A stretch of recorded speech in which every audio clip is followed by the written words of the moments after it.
This is my friend Ziqi. Ziqi has an incredible story where she essentially created a WhatsApp group for her Skyscraper in downtown Brooklyn, and now it's like thriving, and she'll tell you a little more about it. I guess my very first question is like, what is the origin story and where is it now? Yeah, it's very funny because I'm not extremely active on Twitter, but somewhat I posted something about my building group, and WhatsApp account reached out to me asking to repost. So that post is becoming the most active post among my Twitter, even though I'm a founder trying to actively create a community in fashion space. But this building community just grow unstoppingly without any effort, I would say. So in Taoism, it says it's according to the universe, so it's very easy. And this is not my full-time job. I'm just here to chatting about my experiences of creating and growing my building group. And I guess for many of you, I know some of you were talking and this is really your big passion and you're living and breathing in the community you live in. But for most of us, probably we just live in a building somewhere or a house in New York City. And I think my perspective is you can actually create a community very easily within wherever you live, because that is something people really want. And I will talk about more how I discovered that through my experience. So your original question was, how did it start? Yeah. Okay. So it was year of 2020, end of 2020. I just ended a relationship and I was also moving to my new building, also living the first time by myself in one bedroom. So I was like, it's probably good that I try to find some friends in this neighborhood because I don't know any friends living in downtown Brooklyn. I was moving from Williamsburg, and prior to that point, I always had roommates and I always was best friends with my roommate. So I was a little bit scared of living by myself.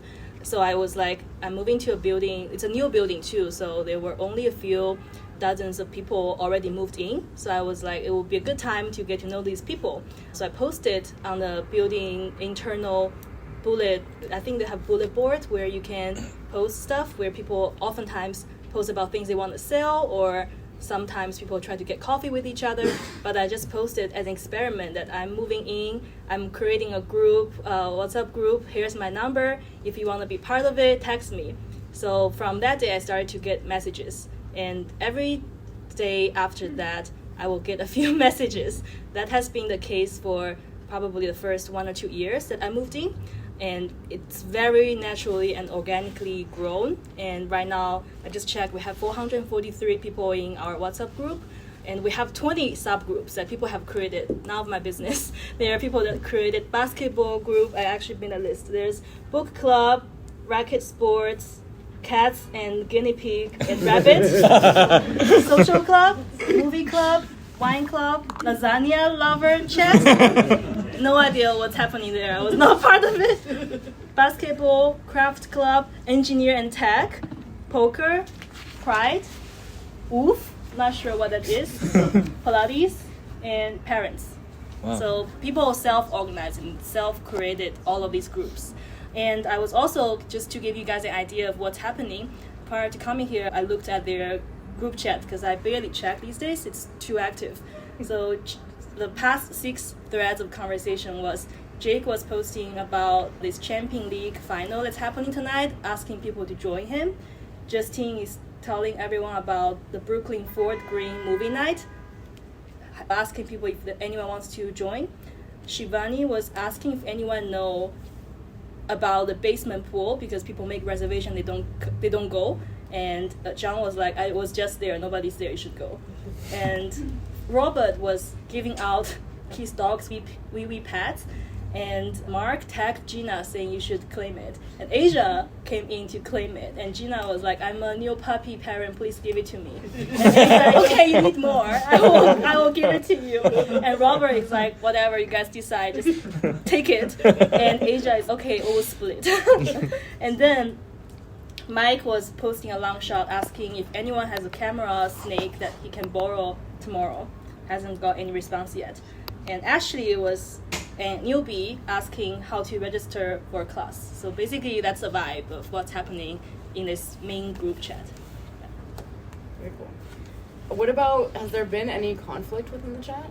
I think actually very rarely, because it's more low-key, like people don't actually live together. So I think it's a nice boundary distance, but also a good place for people to connect. Only conflict I would say is because my building is a buyer's building, so many people, they actually purchased, but there are also people who are renting. So there's buyer and renter, and at beginning I remember people were complaining about things that don't work, and then some people start to private message me, and they're like, as buyers, we would like to hold this information private so that they don't harm the building's value.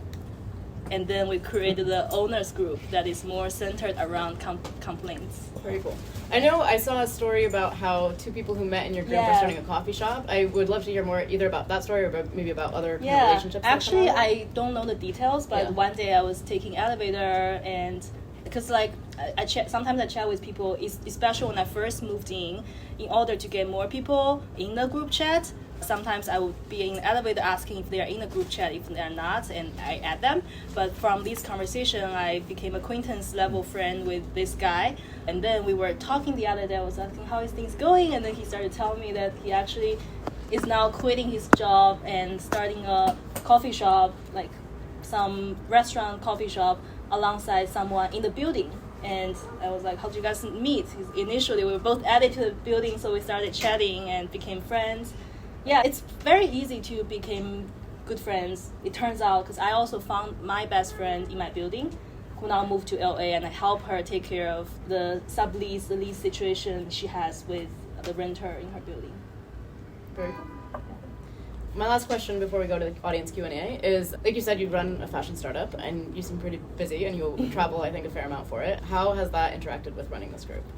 To be honest, I'm not really running this group. I just, as I said, I think it's like finding the perfect product market fit where you do nothing, just grow itself. I think this building is the only time I actually experienced that. In my own startup, I try so hard always to sell and always try to create new feature. It never feel like this easy. I just pull this out and do nothing, and people just come to me. And it grew very fast, very steadily, and you never need to maintain it. You never need to do any maintenance work or add any feature. The people just do that themselves. Yeah. Awesome. Anyone have questions? We have time for two. Ziqi? So in my experience with large WhatsApp chat groups, a lot of times there's just too much happening and a lot of people decide to mute the group, so that really hurts the momentum. Was there any special conditions here or anything you did that you think made it more scalable to like encourage people to start new groups? Yeah. So to be honest, I really didn't do anything. I muted the group myself because it's too much conversation happening.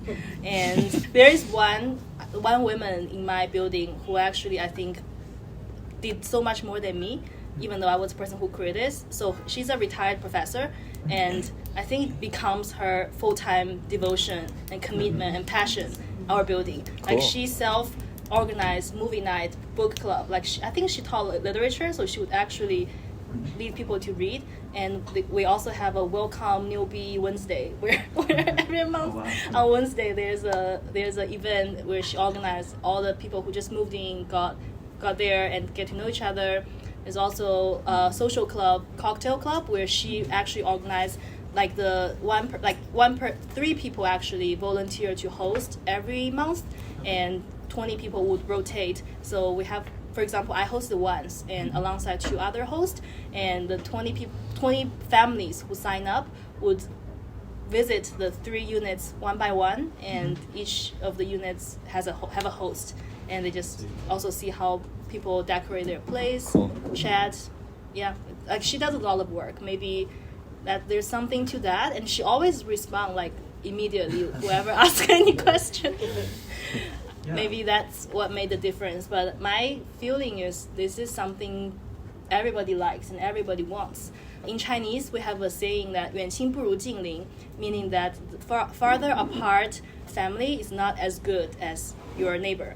And I think it's really true that even for me, whoever lives, my best friends are always in Brooklyn. Like it's very hard to maintain a friendship when it's across a bridge even.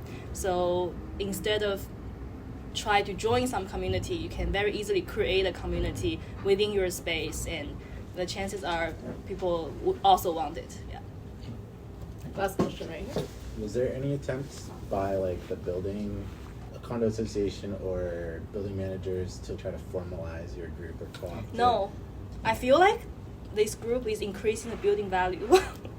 Interesting. Because like these days when people try to sell, when they try to rent, they talk about this building group. And Yeah, I was gonna say, 'cause yeah. you have a lot of power accidentally. You've achieved a lot of. But tenant if organizers, anything, I feel unions like and it's stuff, decentralized because I Yeah. really don't do anything except helping adding people to the group. And yeah, it's very self-organized. Everything they do, it's very low maintenance. Is there I a would say. formal building, like, association as well? There is, They there advertise is. through your group, or? They are two separate things. So our building has a board, and we select one person to actually represent all of us. And that person, like when that was happening, people would also talk about themselves in a group. Yeah, but that's more formal. That's much more They formal. never tried to launch a competing group or anything like that? No, not yet. But I think after that person is elected, he constantly would come to the group to seek people's opinion and asking them for certain advice.